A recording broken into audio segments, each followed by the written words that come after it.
Back when I was in school, in my social studies class, I learned that prior to the invention of money, people had to barter for everything they needed from anyone else. In a barter system, value is determined by negotiation and mutual agreement, not market price. So people negotiate with each other to trade goods and services they can offer with goods and services they desire. So, for example, let's say I have baskets upon baskets of mangoes, and I try to get rid of them because I prefer pineapples. And let's say one of my neighbors, we'll call them Patsy, has a goat, and my other neighbor, Boyo, has a field of pineapples. Now, Boyo don't like pineapples, but he does want a goat for a goat race, and Patsy tired taking care of this goat, so she ready to give away the goat in exchange for some mangoes. Easy solution. I give Patsy my mangoes, I get Patsy's goat, I give Patsy's goat to Boyo in exchange for his pineapples. That's the ideal barter system scenario. But it gets messy the moment you introduce more than one trade scenario into the equation. What if Boyo didn't want the goat? What if he wanted a cow? What if Patsy was allergic to mangoes? What if none of my neighbors had pineapples and my mangoes just rotted away because I couldn't trade them for anything I wanted? That tricky scenario is known as the double coincidence of wants problem, which is when two parties each have a good or service that the other party wants, but they are unable to trade because they each desire something different from what the other has to offer. It arises fairly frequently within barter systems because you can't always find someone who's willing to trade what you have for what you want. In my social studies textbook, the double coincidence of wants problem was used to explain why people shifted from the barter system to the monetary system, money being the solution as it serves as a standardized medium of exchange. But what if I told you that isn't exactly what happened? Let's dive right into the debate on the origins of money, the reality of pre-money exchange, the actual uses of barter through history, and how all of this has affected our imagination of the past, present, and future.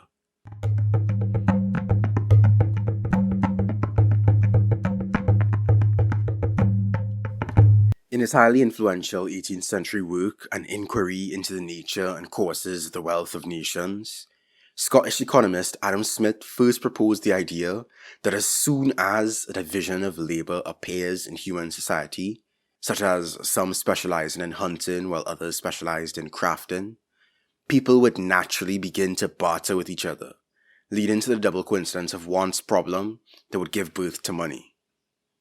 Long prior to Adam Smith, Aristotle had also theorized in his book Politics in the 4th century BCE that barter preceded the invention of money. Karl Menger, Stanley Jevons, and other 19th century economists all kept Smith's framework of barter preceding money. These days, every introduction to economics seems to speculate that barter was the foundation of simple, early economies. One trending title on the history of money charts its history from barter to banknotes to Bitcoin. Meanwhile, in the world of science, anthropologists were out in the field directly observing how economies without money actually worked. They noted a vast diversity in arrangements, from societies where people competed to give the best gifts to societies that commonly held stockpiles of goods. As British anthropologist Caroline Humphrey concluded, no example of a barter economy, pure and simple, has ever been described, let alone the emergence from it of money. All available ethnography suggests that there never has been such a thing. Of course, barter has existed historically and contemporarily, but it has never been the basis of a whole economy, and it was not the origin of money. Barter as a practice arises in three main circumstances. The first is in situations where people are used to using money but don't have it anymore, such as an economic crisis. In such cases, barter arises after the invention of money. The second occurs on rare occasions between strangers who will never see each other again, hardly the basis of a day-to-day economy. The third is where there are ongoing trade relations between strangers in moneyless economies, but no double coincidence of wants problem arises because they already know exactly what they want to acquire from the other party. If you're going to cross a desert, a mountain, and an ocean, risking death to trade your goods, You're doing so because you know they have what you want and you have what they want. Even when money in markets did exist, they would still trade based on conventional rates of exchange. Or if money was used, it was used for specific commodities. Being a merchant in ancient times was not easy, so you make it a bit easier by minimizing uncertainty. While it's possible for such a system to generate a means of accounting, there's no reason to assume that it would produce a concrete medium of exchange regularly used in everyday transactions within a society. Such a system would likely only be used by the tiny proportion of the population engaged in long-distance trade.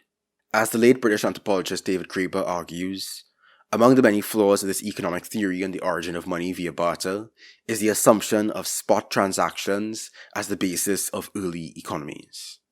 If people don't make the trade right away, there's no deal. But why would we limit ourselves to spot transactions in a day-to-day economy? If you don't have what I want right now, I could still give you what you want and you'll eventually return the favor. We are neighbors after all. The vast majority of all economic relations in human history have existed between people that lived near each other and knew each other personally, not long-distance traders. An institution as impersonal as money wouldn't cut it in such contexts. Hey Johnny, I've been looking all over for someone to trade my spears with. I'm really hungry and I need some bread. Do you want to trade my spears for some bread? Nah bro, I only have 2 apples and I don't want any spears. What about my 2-disc Blu-ray special edition of The Incredibles with commentary from director Brad Bird? Maybe then I could trade your apples for some bread. Nah, no thanks. Blu-ray is a social construct. And besides, I didn't even like the sequel. But what's going on? You look really worn out.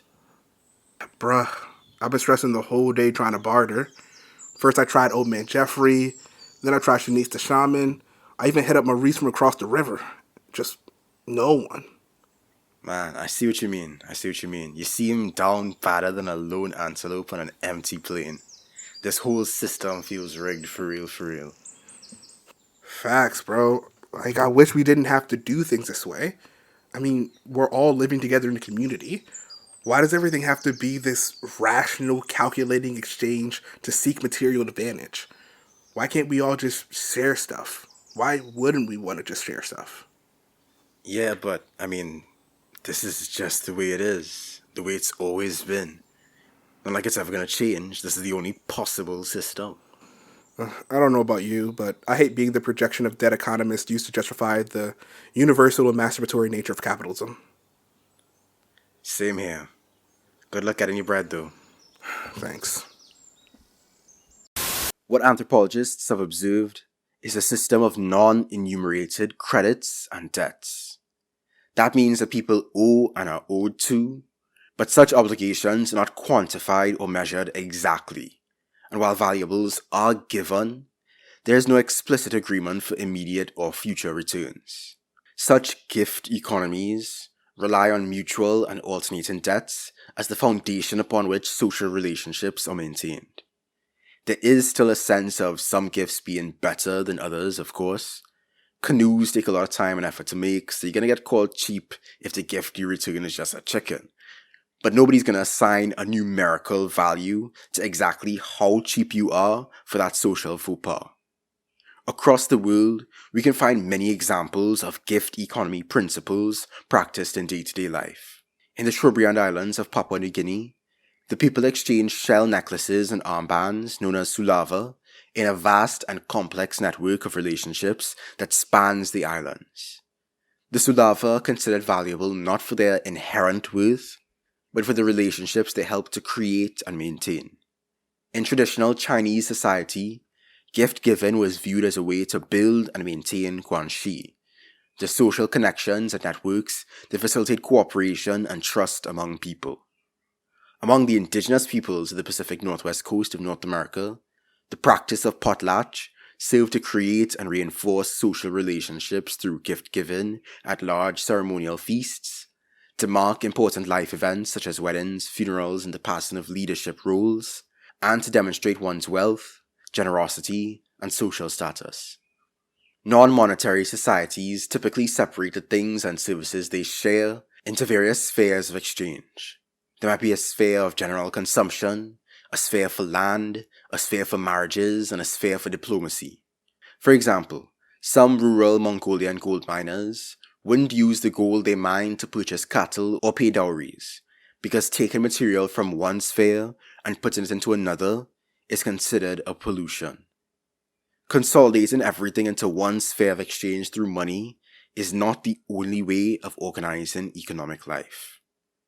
And anyway, there's no reason why there should be just one story for the origin of money.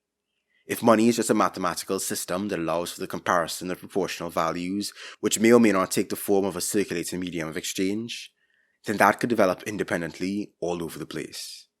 Current evidence demonstrates that widespread pricing systems emerge in the Fertile Crescent as a side effect of non-state bureaucracies. In ancient Mesopotamia, temple administrations employed thousands of people which all needed to be fed and provisioned. This led to a system of fixed equivalences between silver and grain, as silver was already being used to make images of gods, and grain was stockpiled within the temples as well. A single silver shekel was made equivalent to the rationed number of bushels of barley that could provide 2 meals a day for a temple worker over the course of a month. This fixed equivalence was then extended to compare the values of other everyday items. Even then, however, this system of pricing only created a means of keeping track of credit-based transactions, not the actual use of silver currency. But temple bureaucracies aren't that common. Another origin of money can be found in legal bureaucracies. People who have been wronged tend to want exact compensation. An eye for an eye, a tooth for a tooth. You kill my brother and you have to pay my family X amount of cows, or that amount of cows equivalent in silver. Societies that wanted to prevent minor grievances from turning into major wars would develop elaborate systems of penalties for various forms of injuries or slights, which required a means of precise compensation that wouldn't otherwise be necessary for ordinary informal credit arrangements or gift economies. Hence, money. The myth of the barter economy has had disastrous results on a collective understanding of economic history. In societies without money throughout history, gift-giving and credit systems form the basis of social ties and economic relations of mutual obligation, not atomized, individualistic, and self-centered spot transactions between strangers.